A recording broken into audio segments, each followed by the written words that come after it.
A city sealed shut. A leader with no battering rams, no catapults, only priests, horns and faith. This is the story of Jericho, where the walls didn't fall by force, they fell by sound. Or did they really? Today we strip the legend down to its bones. Faith, war, myth and history all collide at the gates of Jericho. This isn't about belief, this is about what the evidence says and what four global faiths say it means. So who was Joshua? Well, Joshua wasn't born a free man. According to the Bible, he came up under Pharaoh's rule in Egypt. He was a slave, a soldier, and eventually Moses' right hand. When Moses died, Joshua took over. He wasn't just a prophet, he was a military leader chosen to finish what Moses started, claim the land of Canaan. In Judaism, Joshua is regarded as a national hero and a prophet in the Nevi'im. In Christianity, his name actually becomes symbolic. Yehoshua becomes Jesus in Greek. The parallel is deliberate. In Islam, he's known as Yusha ibn Nun. He isn't mentioned in the Quran by name, but, well, Islamic tradition calls him both a prophet and a warrior.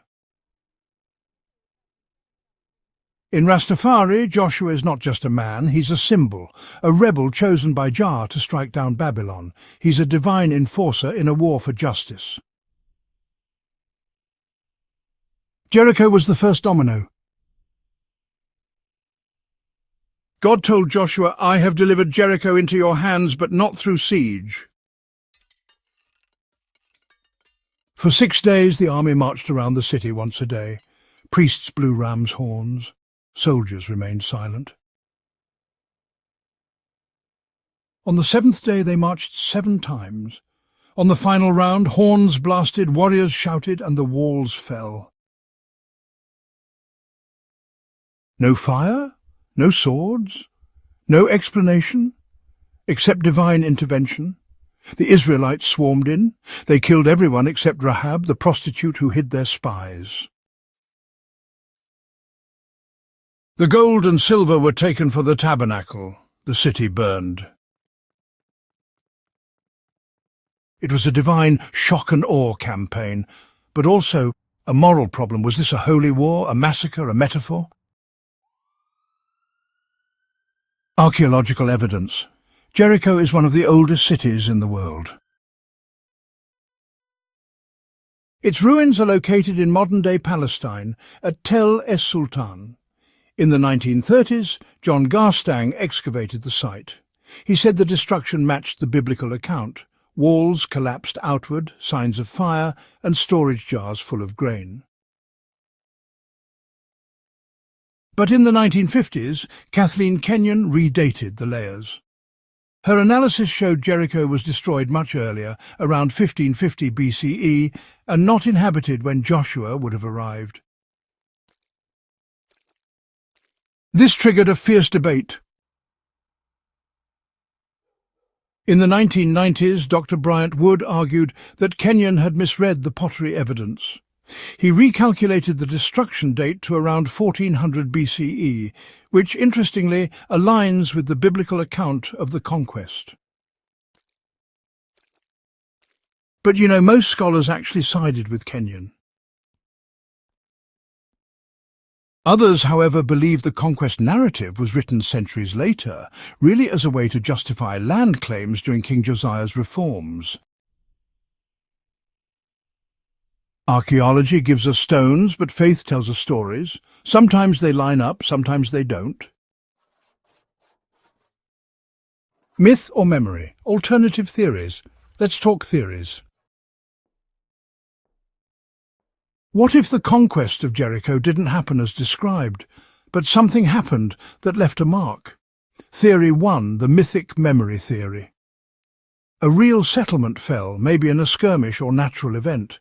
Later, oral tradition turned it into divine warfare. Theory 2, the peaceful infiltration theory. The Israelites were in fact Canaanites who gradually broke away culturally, not through military conquest. Theory 3, the peasant revolt theory. Disenfranchised Canaanite farmers, possibly slaves or oppressed locals, rose up, and then, told their story as a divine takeover.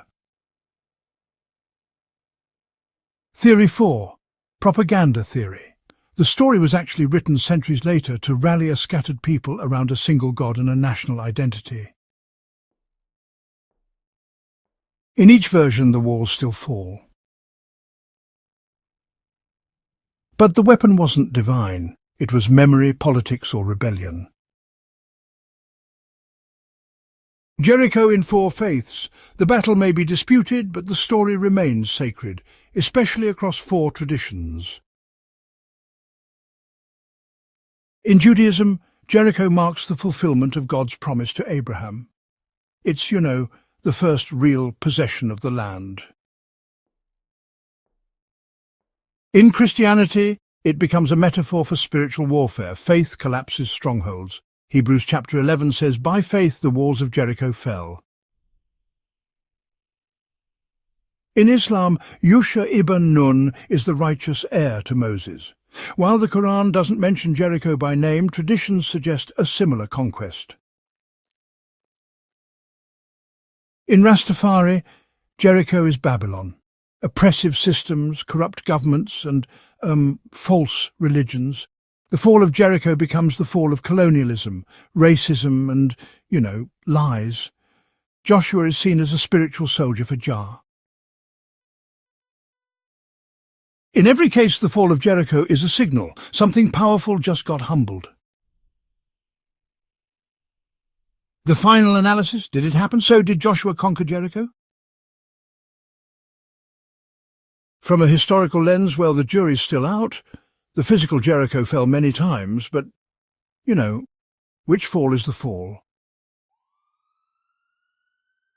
From a theological lens, it doesn't have to be literal to be real.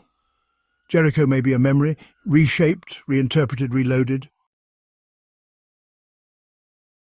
Or maybe it was exactly as told and history just hasn't caught up.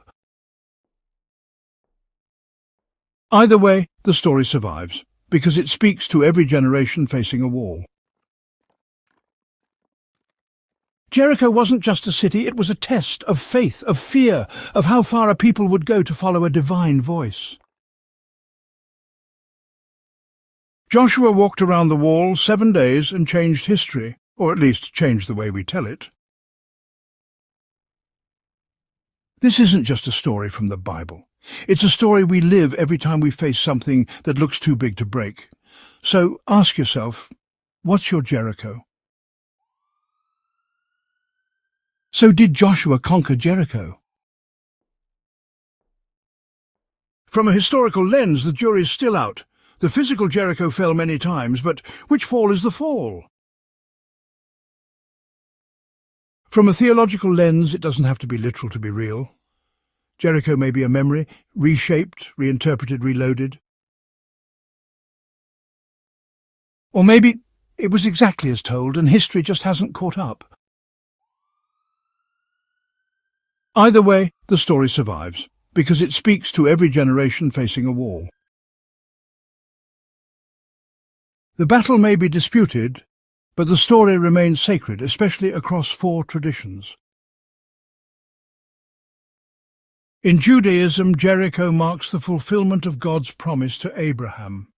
It's seen as the first real possession of the land. In Christianity, it becomes a metaphor for spiritual warfare. Faith collapses strongholds. In Islam, Yusha ibn Nun is the righteous heir to Moses. While the Quran doesn't mention Jericho by name, traditions suggest a similar conquest. In Rastafari, Jericho is Babylon. Oppressive systems, corrupt governments, false religions. The fall of Jericho becomes the fall of colonialism, racism, and lies. Subscribe to the Primal Text.